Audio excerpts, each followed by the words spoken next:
अशा चमचमीत झणझणीत रेसिपी पाहण्यासाठी स्वादिष्ट मेनू चॅनलला सबस्क्राईब करा आणि बेल आयकॉनवर क्लिक करा।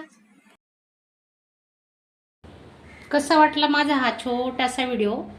चॅनलला एक लाईक करा, नवीन असणार तर सबस्क्राईब करा। धन्यवाद। नमस्कार मैत्रिणींनो, स्वादिष्ट मेनू चॅनलमध्ये आपलं स्वागत आहे। तर आपली आजची न्यू रेसिपी आहे पोहा भजी। तर मस्त कुरकुरीत अशी पोहा भजी कशी करायची ते मी तुम्हाला आज दाखवणार आहे। बघा, त्यासाठी मी 1 वाटी पोहे घेतले आणि त्याच वाटीने तेवढेच बेसन पीठ घेतलेले, दोघं सम प्रमाणात घ्यायचं। आणि आता पुढे आपण कुठले मसाले वापरणार आहेत ते बघतोय। त्याच्या आधी आपण हे पोहे धुवून घेऊ 2-3 पाण्याने। चाळून घेतलेले पोहे, त्याच्यात थोडेसे धूळ वगैरे असते तर ते चाळून घ्यायचं।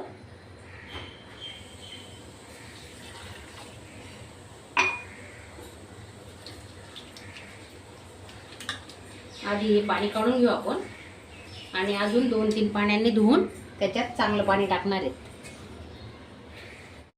हे बघा, पोहे मस्त 2-3 पाण्याने स्वच्छ धुवून घेतले। बघा किती छान पांढर शुभ्र झालेलं आहे। त्याच्यात आपण 1 वाटी बेसन टाकून घेतोय आणि थोडं थोडं पाणी टाकून, आता किती पाणी लागतंय बघा, अर्धा ग्लास पाणी घेतलेलं आहे मी, थोडं टाकते त्याच्यातलं। पाणी एकदम नाही टाकायचं, चांगलं मिक्स करून घेऊ। सर्व प्रकारची भजी आपण खाल्लेली आहे, तर ही पण भजी एकदा तुम्ही नक्की खाऊन बघा कशी होते। फक्त 2 ते 3 चमचे पाण्याचा वापर केलेला आहे आपण।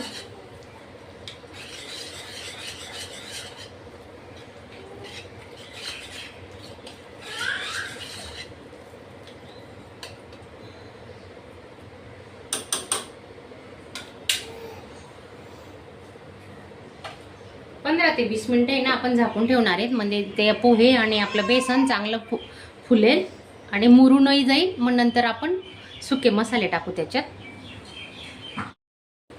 वाटण्यासाठी आपण काय घेतोय बघा, 2 ते 3 आल्याचे तुकडे घेतले, 10-12 लसणाच्या पाकळ्या,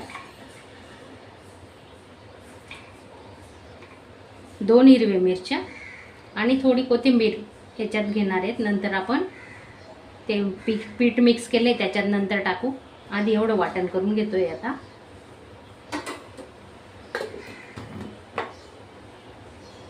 जास्त जाडसर नाही वाटायचं, जास्त बारीक नाही करायचं, थोडं जाडच ठेवणार आहेत। हे बघा, आपलं छान पीठ मुरून झालेलं आहे। त्याच्यात आपण आता सुके मसाले टाकून घेणार आहे। तर छोटा चमचा आहे ना, अर्धा चमचा ओवा घेतलाय, ते मस्त क्रश करून टाकून घेऊ आपण।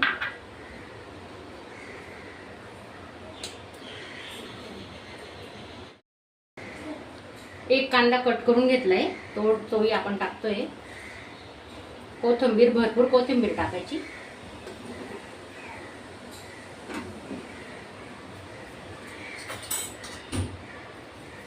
अर्धा चमचा जिरे घेतले, थोडी हळद घेतोय आपण,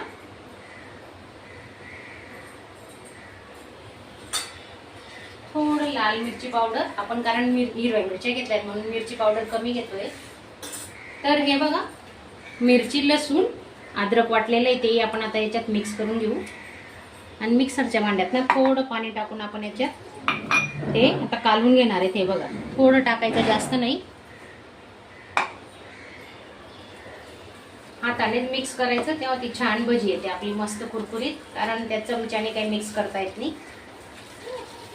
असं चांगलं मिक्स करून घ्यायचं हे बघा। आणि हे बघा, तुम्ही बघू शकता पाण्याचा वापर आपण एकदम कमी केलेला आहे, कारण पोहे पण भिजत घातलं तर 2 ते 3 चमचे आधी टाकलं होतं आणि आता 2 ते 3 चमचे पाण्याचा वापर आता केला आहे। अगदी ते पोहे खातो ना तेवढंच। हे पाहू शकता तुम्ही, बघा।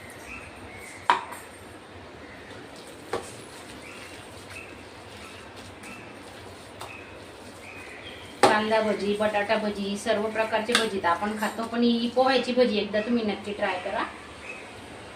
आणि तुम्ही नवीन असणार तर चॅनलला सबस्क्राईब करा आणि व्हिडिओ आवडल्यास एक लाईक करा। झाकून ठेवू थोडा वेळ। चवीनुसार मीठ टाकून घेतोय आपण।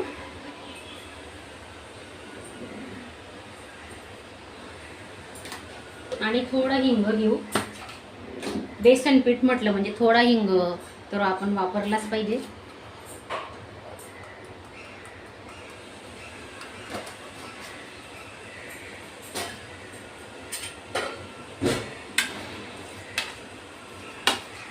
आपल्या स्वादिष्ट मेनू चॅनलला साध्या सोप्या रेसिपी असतात. तर काही चुकलं तर तुम्ही मला सांगू शकतात. आपलं घरचं चॅनल आहे असं म्हणून, तर आम्हाला शिकायला पण मिळतं. आणि कमेंट करून मग तुम्ही बोला, आम्हाला सांगा की तुम्हाला कुठला व्हिडिओ बघायचा आहे, कसा व्हिडिओ पाहिजे, कुठला पाहिजे.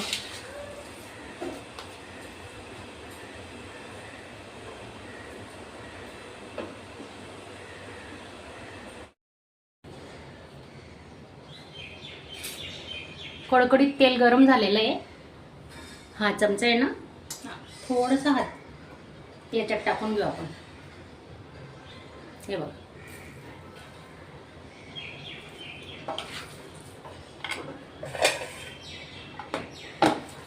सुरुवातीला फुल गॅसवर कडकडीत तेल गरम करून घ्यायचं आणि भजी टाकल्यानंतर थोडं स्लो करायचा गॅस मीडियममध्ये. नाहीतर काय होतं मग ते आतून आहे ना भजी कच्ची राहायला नको. वरून तर कुरकुरीत होऊन जाते पण आतूनही रसरशीत झाली पाहिजे. त्याच्यासाठी घाई करायची नाही, व्यवस्थित हे करायचं.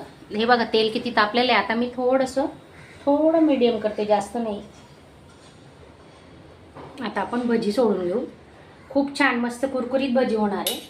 तर तुम्ही एकदा नक्की ट्राय करा. बघा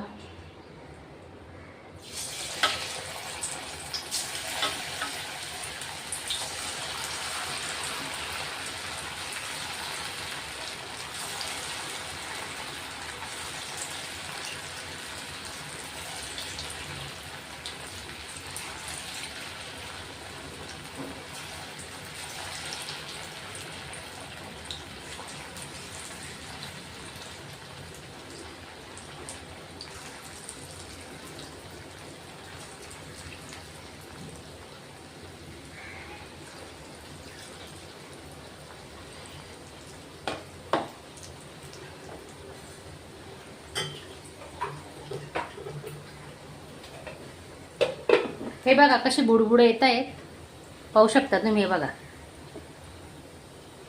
असं 1-2 मिनिटं ठेवायचं, लगेच पलटी करायची, घाई नाही करायची. खूप छान कुरकुरीत भजी होणार आहे आपली.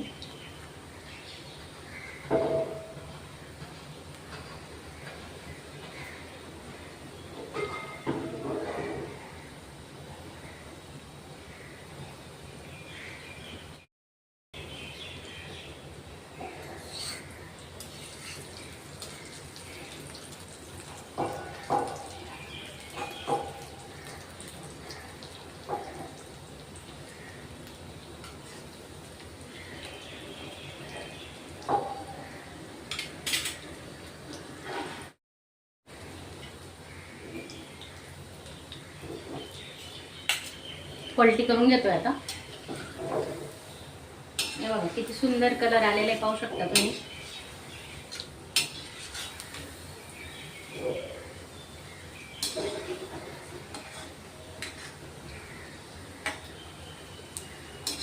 दुसरी बाजू पण आपण 1-2 मिनिटं तळून घेणार आहे. अजिबात तेलकट होत नाही ही भजी आणि मऊ आणि कुरकुरीत तर एवढी येते ना, तर त्याच्यात आपल्याला सोडा वगैरे टाकायची काही गरज नसते. सोड्याचा वापर आपण केलेला नाहीये, फक्त थोडं गरम तेल टाकलं होतं. आणि एक महत्त्वाची टीप आहे, मी तुम्हाला सांगते.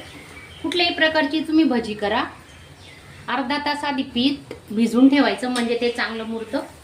अगदीच तुम्ही आता पीठ भिजलं आणि बनवायला घेतलं तर ती भजी नाही चांगली आहे. तर त्याच्यासाठी ना थोडं मुरू द्यावं लागतं.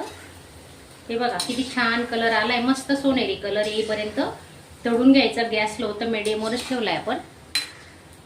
हे बघा पाहू शकता, जवळून दाखवते.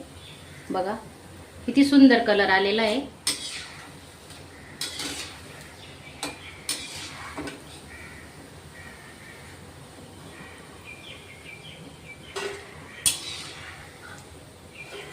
बघा तुम्हाला आवाज येत असेल, पहा किती छान आणि कुरकुरीत झाली, मस्त दिसते पण आहे बघा, छान कलर.